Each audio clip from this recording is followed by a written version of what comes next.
રાજનીતિ ક્યારેય મારે નથી કરવાની. મને બિલકુલ પોસાતી વાત નથી કે મારા ખેડૂતનો દીકરો 1 મિનિટ માટે જેલમાં રહે.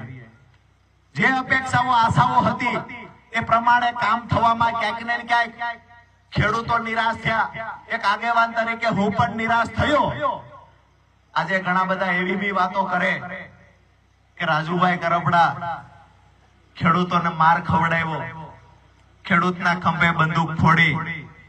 એ લોકોને કહીએ છીએ કે રાજુ કરપડાનો ભૂતકાળ જાણીતો જુઓ.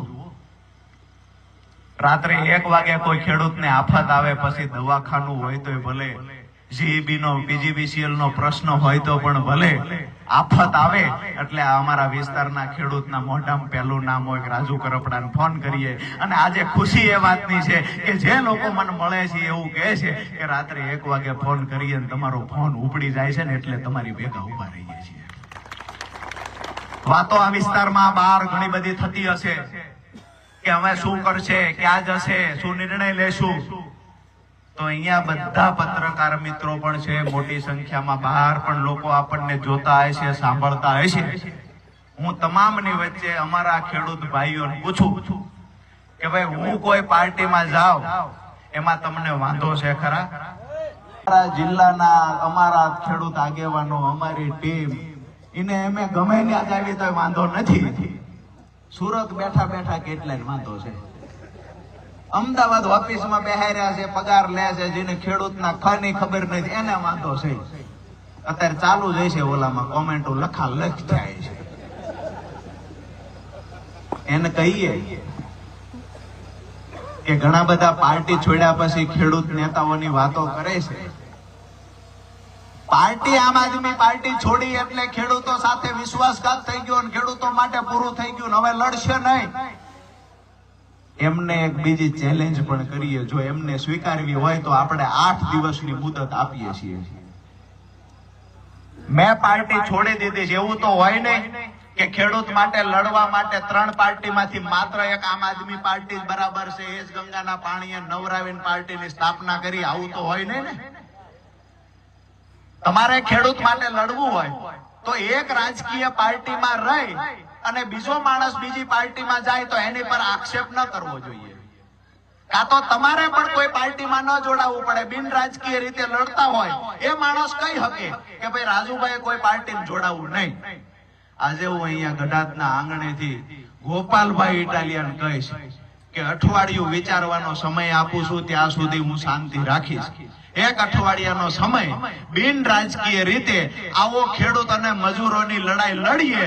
ગોપાલભાઈ પાર્ટી છોડીને બિન રાજકીય રીતે લડવા તૈયાર હોય તો ભગવાનની સાક્ષીએ કહું, આટલા ખેડૂતોની સાક્ષીએ કહું, રાજુ કરપડા આજીવન કોઈ પાર્ટીમાં જોડાશે નહીં. રાજકીય રીતે લડવું હોય મારી તૈયારી છે. તમે પણ પાર્ટી મૂકીને મેદાનમાં આવી જાવ. આખી જિંદગી ખેડૂતો માટે લડવું છે ને 2 ભાઈ ભેગા મળીને કામ કરશું. આ નથી કરતા. એવું કે હું જ્યાં છું મારે રાજકારણમાં રહેવાનું, તમારે નહીં જવાનું. ભાઈ અમારો વારો તો આવવા દો. અમારા ખેડૂતોનો વારો કેદી આવશે?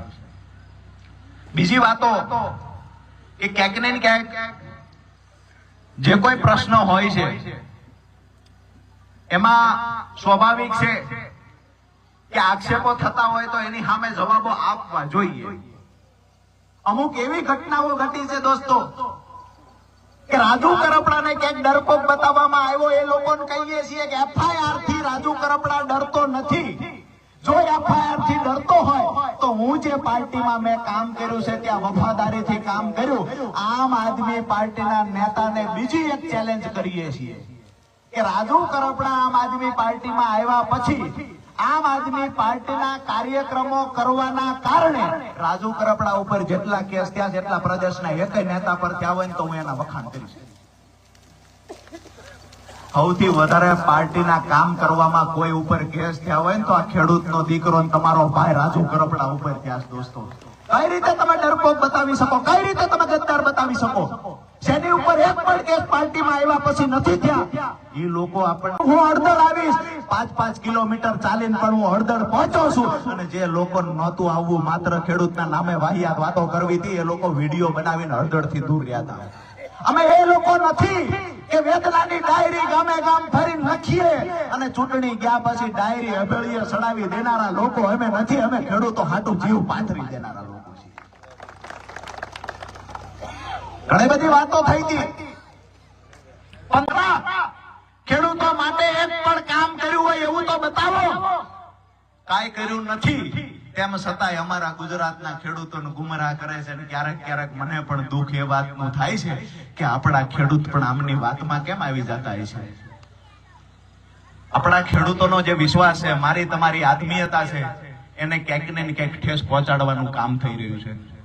દોસ્તો, વધારે વિશેષ વાત કાંઈ નથી કરવી.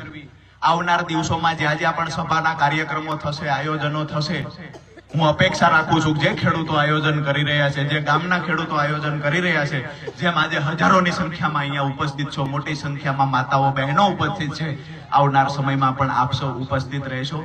બીજી વાત કે કોઈ એવું કે રાજુ કરપડા લડાઈ છોડી દેશે, તો એક વાતની ખાતરી આપું છું કે રાજુ કરપડા જીવશે ત્યાં સુધી ખેડૂતોના હિતની લડાઈ લડશે.